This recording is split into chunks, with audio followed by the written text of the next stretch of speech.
Imagine this, a blank afternoon, no notifications, no feed to scroll, no pre-planned distraction, just you, a silent room, and the rising, almost panicky sensation of nothing. For a moment, you feel it, a prickling dread, an existential itch. Your hand twitches toward your phone, a reflex to smother the quiet. Now, hold that feeling. Because here's the great unsettling paradox of our age. We have engineered a world devoid of boredom, yet we are more mentally impoverished, more creatively starved than ever before. We flee from emptiness as if it were a plague, filling every interstitial second with digital noise. But what if this void we so desperately avoid is not our enemy, but a sacred space we've been taught to fear? What if boredom, true, unmediated boredom, has become the ultimate luxury? Consider the last time you were truly, achingly bored. Not impatient in a line, but profoundly, inescapably adrift in your own mind, with nothing to pull you out but your own thoughts. It's likely a distant memory. We've outsourced our inner lives to algorithms, trading the fertile void for a curated stream of engagement. But this comes at a catastrophic cost. The anxiety you feel in the quiet is not a sign you need more stimulation. It's a withdrawal symptom. Your mind, addicted to constant input, has forgotten how to generate its own. So, the urgent question is not how to eliminate boredom, but why we are so terrified of it in the first place. What profound human capacity atrophies in its absence? The answer lies in understanding the hidden war being waged for your most precious resource, the unfiltered, unproductive moments of your own consciousness. This terror of the blank slate is not an accident. It is the engineered outcome of a deeper philosophical and psychological siege. To understand it, we must descend into the human psyche.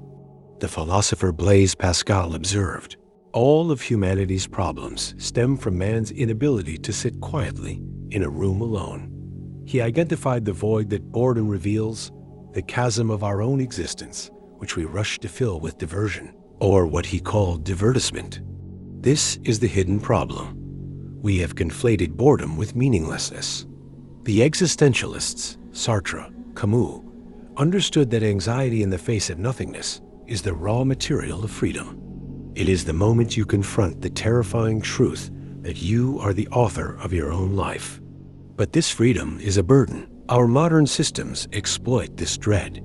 The attention economy, a term coined by psychologist Herbert A. Simon, is built on the principle that a wealth of information creates a poverty of attention.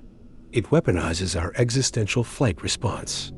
Every ping, every scroll is a divertissement, a tiny salvation from the discomfort of self-confrontation. Thinkers like Carl Jung warned that the avoidance of inner work leads to the neurosis of the empty life. We are offered a devil's bargain. Trade the fertile, chaotic soil of your own mind, where creativity, memory, and identity are woven, for the sterile, predictable comfort of endless content. We have outsourced the fundamental human task of generating our own meaning. But this surrender has a silent, compounding cost. It doesn't just fragment our attention. It dismantles the very architecture of a coherent self. What emerges when the noise stops and the self you find is a stranger, built by 1,000 algorithms? If these hidden forces fascinate you, subscribe to explore the deeper consequences. Your thoughts are crucial. Let me know in the comments if you felt this existential itch. The consequence of this eradication is a silent, pervasive atrophy of the inner self. Neurologically, boredom is not a passive state, but a vital incubation period. It activates the brain's default mode network, the same circuitry responsible for self-reflection, autobiographical memory, and conceptual thinking. When we chronically short-circuit this process, we impair our ability to generate insight, empathy, and narrative coherence. We become reactive, not reflective. Culturally, we have traded depth for density, mistaking a crowded mind for a rich one. This creates a paradox of abundance. Surrounded by more information and stimulation than any generation in history, we suffer from a deficit of authentic thought. Our creativity becomes derivative, our problem-solving superficial, our sense of time fractured into a frantic present. This conditioning runs deep. The cognitive bias of action bias makes us value doing anything over doing nothing, even when stillness is the wiser path. We have been culturally programmed to view idle time as unproductive time, a capitalist sin. The result is a humanity perpetually skimming the surface of its own experience. We collect experiences to post about them, rather than to metabolize them. We encounter art to critique it, not to be transformed by it. The unseen trap is that we begin to crave the distraction more than the actual living. The quiet becomes not a space of potential, but a mirror reflecting back a self that feels unfamiliar, underdeveloped, and anxious.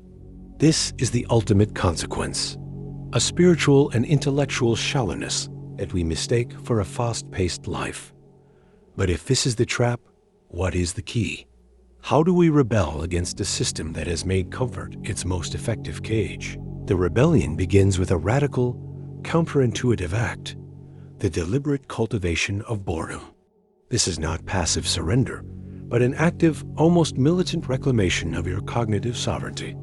You must schedule emptiness. Start small. A 10-minute walk without a podcast. A wait in line without pulling out the phone. In these voids, you will confront the initial anxiety, the itch of the addicted mind. This is the moment of choice. The philosopher Byung-Chul Han calls this a move from the burnout society to one of deep boredom, a state of profound relaxation that allows for genuine contemplation. Historically, the breakthroughs of a Newton under an apple tree or a Kekule dreaming of the benzene ring emerge from such fertile idleness. The mindset shift is this: stop viewing boredom as a problem to be solved and start seeing it as a signal to be listened. It is your psyche's cry for undirected exploration. Implement attention rituals. Designate tech-free zones and times. Embrace monotony, the repetitive task, a long drive, as a gateway to a deeper mental state. This is how you dismantle the conditioning. You are not seeking productivity. You are practicing presence. You are building a tolerance and then an appreciation for the raw material of your own consciousness. In this space, without external input, you begin to hear your own voice again. You reconnect with latent memories, unfiltered emotions, and original ideas. This is the rebellion, to value the quality of your attention over the quantity of your consumption. But this reclamation leads to one final staggering realization about the true nature of the luxury you now hold. The ultimate truth is this: boredom is not merely a luxury.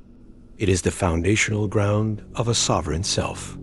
In those uncharted, silent moments, you are not doing nothing. You are engaging in the most sacred and human of acts. You are becoming. You are weaving the disparate threads of your experience into a narrative only you can author. The final paradigm shift is understanding that your attention is not just a resource. It is the very fabric of your reality. What you consistently pay attention to, you become. By courageously facing the empty space, you reclaim the authorship of your own mind from the algorithms that seek to lease it. This is the profound inversion. What society labels as unproductive is the sole activity that produces an authentic you. The poet Rilke wrote of loving the questions themselves, of living the questions now until you live your way into the answer. Boredom is the space where those questions resonate. It is the blank page before the poem, the silence between the notes that makes the music.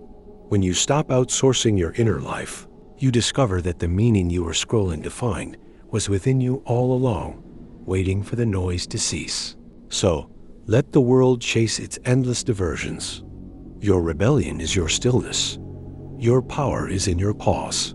In the relentless rush of the 21st century, the final, most radical act is to simply sit alone with your own mind and dare to be bored.